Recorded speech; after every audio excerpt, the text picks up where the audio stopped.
목사님 도와주심으로 새벽 예배를 시작하겠습니다. 하나님 은혜와 사랑에 감사합니다. 오늘도 우리를 주의 전으로 인도하시고 예배함으로 이 하루를 시작해 하심을 감사합니다. 주와 동행하는 하루, 주님을 기쁘시게 하는 하루가 되도록 인도해 주옵소서. 오늘도 목자이신 하나님께서 우리를 푸른 초장과 쉴만한 물가로 인도하실 것을 믿음으로 순종하며 뒤따르는 저들이 되도록 인도해 주옵소서. 오늘도 우리의 구하는 것과 생각하는 것보다 더욱더 넘치도록 응답하실 하나님을 찬양합니다. 예수님의 이름으로 기도합니다. 아멘. 찬송 365장 드리겠습니다. 마음속에 근심 있는 사람 주 예수 앞에 달려라. 슬픈 마음 있을 때라도 주 예수께 아뢰라. 주 예수 앞에 달려라. 주리의 친구니 무엇이나 근심하지 말고 주 예수께 아뢰라. 눈물 나며 깊은 한숨 쉴 때 주 예수 앞에 달려라. 은밀한 죄 내게 있더라도 주 예수께 아뢰라. 주 예수 앞에 달려라. 주리의 친구니 무엇이나 근심하지 말고 주 예수께 아뢰라. 괴로움과 두려움 있을 때 주 예수 앞에 달려라. 내일 일을 염려하지 말고 주 예수께 아뢰라. 주 예수 앞에 달려라. 주리의 친구니 무엇이나 근심하지 말고 주 예수께 아뢰라. 죽음 앞에 겁을 내는 자여 주 예수 앞에 달려라. 하늘나라 바라보는 자여 주 예수께 아뢰라. 주 예수 앞에 달려라. 주리의 친구니 무엇이나 근심하지 말고 주 예수께 아뢰라. 아멘. 오늘 이 시간에 주시는 살아계신 하나님의 말씀은 구약성경 출애굽기 21장 12절에서 27절의 말씀입니다. 사람을 쳐 죽인 자는 반드시 죽일 것이나 만일 사람이 고의적으로 한 것이 아니라 나 하나님이 사람을 그의 손에 넘긴 것이면 내가 그를 위하여 한 곳을 정하리니 그 사람이 그리로 도망할 것이며 사람이 그의 이웃을 고의로 죽였으면 너는 그를 내 제단에서라도 잡아내려 죽일지니라. 자기 아버지나 어머니를 치는 자는 반드시 죽일지니라. 사람을 납치한 자가 그 사람을 팔았든지 자기 수하에 두었든지 그를 반드시 죽일지니라. 자기 아버지나 어머니를 저주하는 자는 반드시 죽일지니라. 사람이 서로 싸우다가 하나가 돌이나 주먹으로 그의 상대방을 쳤으나 그가 죽지 않고 자리에 누웠다가 지팡이를 짚고 일어나 걸으면 그를 친 자가 형벌은 면하되 그간의 손해를 배상하고 그가 완치되게 할 것입니다. 사람이 매로 그 남종이나 여종을 쳐서 당장에 죽으면 반드시 형벌을 받으려니와 그가 하루나 이틀을 연명하면 형벌을 면하니 그는 상전의 재산입니다. 사람이 서로 싸우다가 임신한 여인을 쳐서 낙태하게 하였으나 다른 해가 없으면 그 남편의 청구대로 반드시 벌금을 내게 재판장의 판결을 따라낼 것입니다. 그러나 다른 해가 있으면 갑되 생명은 생명으로, 눈은 눈으로, 이는 이로, 손은 손으로, 발은 발로, 된 것은 된 것으로, 상하게 한 것은 상함으로, 때린 것은 때림으로 갚을지니라. 사람이 그 남종의 한 눈이나 여종의 한 눈을 쳐서 상하게 하면 그 눈에 대한 보상으로 그를 놓아줄 것이며, 그 남종의 이나 여종의 이를 쳐서 빠뜨리면 그 이에 대한 보상으로 이를 놓아줄지니라. 아멘. 이스라엘 백성을 시내산에서 하나님이 만나시고 그들에게 20장의 십계명을 주셨습니다.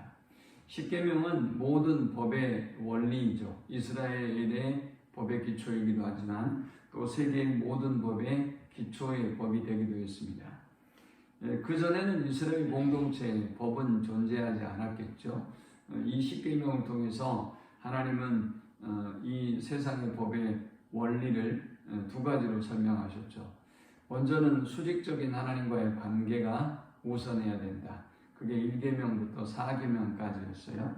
그리고 그 1계명부터 4계명까지의 하나님의 관계, 하나님과 인간과의 관계가 온전히 이루어진 상태에서 이제 이웃과 이웃과의 수평적인 법을 다루고 있어요. 5계명부터 10계명까지의 말씀이었죠. 자, 그리고 나서 하나님이 가장 먼저 다뤘던 법은 종에 대한 규례입니다. 왜 굳이 하나님이 종에 대한 규례를 가장 먼저 다루셨을까? 그것은 이스라엘의 과거와 연결되어 있다고 저는 생각해요. 왜냐하면 이스라엘 백성이 430년 동안 그들이 원하지 않았지만 종이 될 거였어요. 애굽의 종로로 타려고 간 것이 아니었거든요.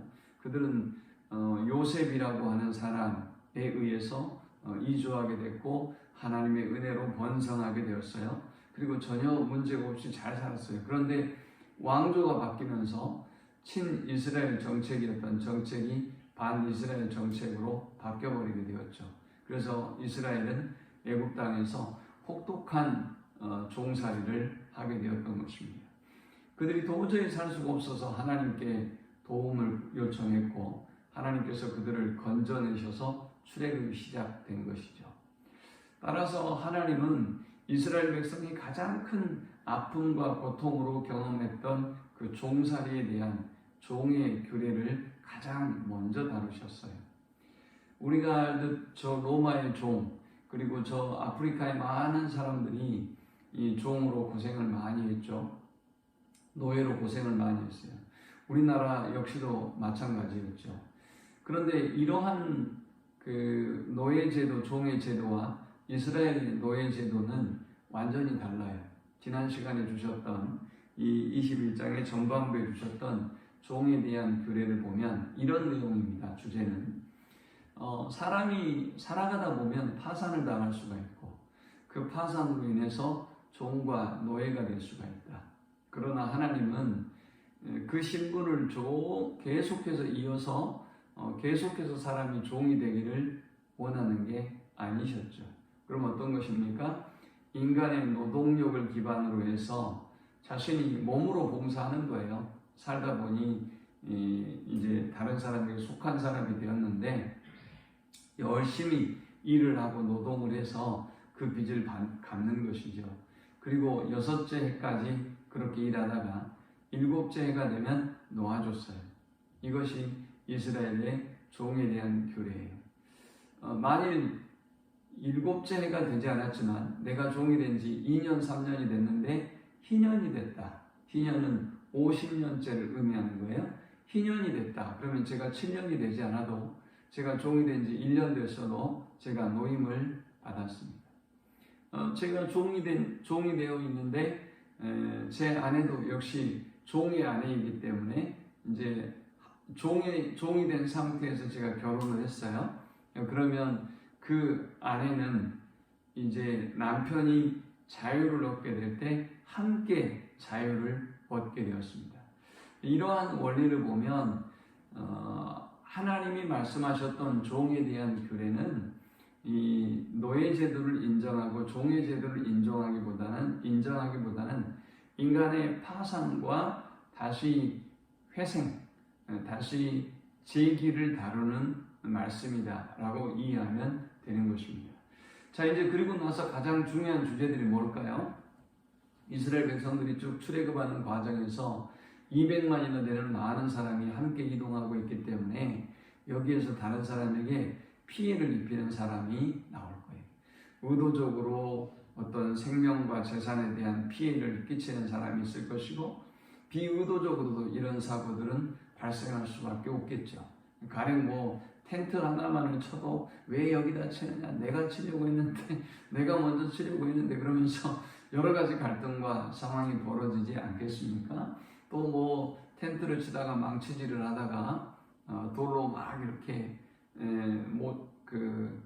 팩을 박다가 돌이 잘못 날아가서 사람이 사망할 수도 있겠죠. 자, 이제 이때 벌어지는 일들을 어떻게 처리해야 하는지 하나님이 말씀하시면서 그 율법의 기본적 정신을 우리에게 세 가지로 교훈하고 있습니다. 자, 이 본문이 주는 첫 번째 영적 교훈은 하나님은 하나님에 대한 경외심과 하나님에 대한 경외심으로 생명을 소중히 여기는 삶을 살기를 원하신다라는 것입니다. 사실 종의 문제를 가장 먼저 다룬 것도 여러분의 자녀들이 종이 된다고 생각해 보세요. 왜 여러분의 자녀들이 갑자기 종이 돼요? 이게 말이 됩니까? 하나님은 하나님의 형상대로 지음을 받은 하나님의 자녀들이 그 형상이 파괴되고 또 그 하나님의 형상다운 삶을 살지 못하는 것을 안타까이 여기셨던 것이죠. 그런데 여러분, 하나님의 형상대로 지음을 받은 인간을 자기의 욕심을 위해서 사람을 죽이고 피해를 끼친다? 이걸 하나님이 기뻐하실 리가 없겠죠. 그래서 이 인간의 삶 속에 일어날 수 있는 다른 사람을 죽이는 일들에 대해서 하나님은 다루시면서 하나님을 경외한다면 그 하나님을 경외하는 믿음으로 고백으로 생명을 소중히 여기고 사랑하는 것은 너무나 당연하다는 것을 우리에게 교훈하고 있습니다. 하다 보면 고의적으로 사람을 죽이는 경우는 하나님이 엄격하게 다루셨어요. 이 사람은 반드시 죽이라고 하셨습니다. 그러나 이 문제 또한도 다르게 다루고 있는 일이, 고의로 사람을 죽인 사람은 제단에서 끌어내서라도 죽이라고 말씀하셨거든요. 그러나 비의도적으로 일어난 일들에 대해서 하나님은 또 다르게 취급하고 있음을 보게 됩니다. 살인이라고 다 똑같은 살인이 아니라는 것이죠. 고의로 그런 것도 있을 수 있고 비고의적으로 그런 것도 있을 수 있기 때문에 이런 모든 사례들을 케이스 바이 케이스로 다루시는 것을 보면 참으로 이 고대의 법에 있어서 놀라운 법이 아닐 수 없어요. 또 15절에 보니까 자기 아버지나 어머니를 치는 자는 반드시 죽일지니라. 17절에 자기 아버지나 어머니를 저주하는 자는 반드시 죽일지니라 그랬어요. 왜 이 부모를 저주하고 죽이는 문제를 엄격하게 다루신 것일까요? 하나님께서 부모를 통해서 생명의 통로가 되게 하셨어요. 그런데 그 부모를 저주하고 죽인다, 이것은 하나님을 모욕하는 것이고 하나님에 대한 도전으로 본 것입니다. 그러므로 이 문제를 굉장히 엄격하게 다뤄요. 또 16절에도 사람을 납치한 자가 그 사람을 팔았든지 자기 수하에 두었든지 그를 반드시 죽일지니라 했어요. 인간의 탐욕을 위해서 사람을 납치하고 팔아 넘긴다, 이 문제를 굉장히 엄격하게 다루는 것을 볼 수 있습니다. 이것들을 종합해 보면 하나님은 하나님을 경외하는 믿음으로 사람의 생명을 소중히 여기고 사랑할 것을 말씀하고 있는 것입니다. 그 다음 두 번째, 우리가 이 본문을 통해서 얻을 수 있는 영적 교훈은 하나님은 죄의 동기와 의지까지도 살피셨다라는 것입니다. 우리가 다른 사람의 죄에 대해서 함부로 정죄하고 판단하는 경우들이 많이 있는데요. 이건 대단히 중요한 일이죠. 저 얼마 전에 동탄에서 한 어린이집 원장이 자살을 했어요. 자살한 이유는 뭔가 하면 오늘날 한국 사회의 맘카페라고 하는 것이 얼마나 심각한지 여러분 들어보셨죠? 이 맘카페에서 그 한 어린이집에 대해서 한 아줌마가 글을 올렸어요. 학부형이. 예, 그래서 그 원에 다닌지 어쩐지 모르겠어요. 아줌마가 글을 올린 거예요. 뭐라고 올렸느냐? 이 원에서 학생을 폭행하는 일이 있었다. 이런 글을 올린 겁니다. 그런데 사실 그런 오해가 학부형이 가졌다가 이 문제가 다 오해가 풀려지고 이제 다 해결이 됐어요. 그런데 다른 분이 듣고 글을 올린 거예요.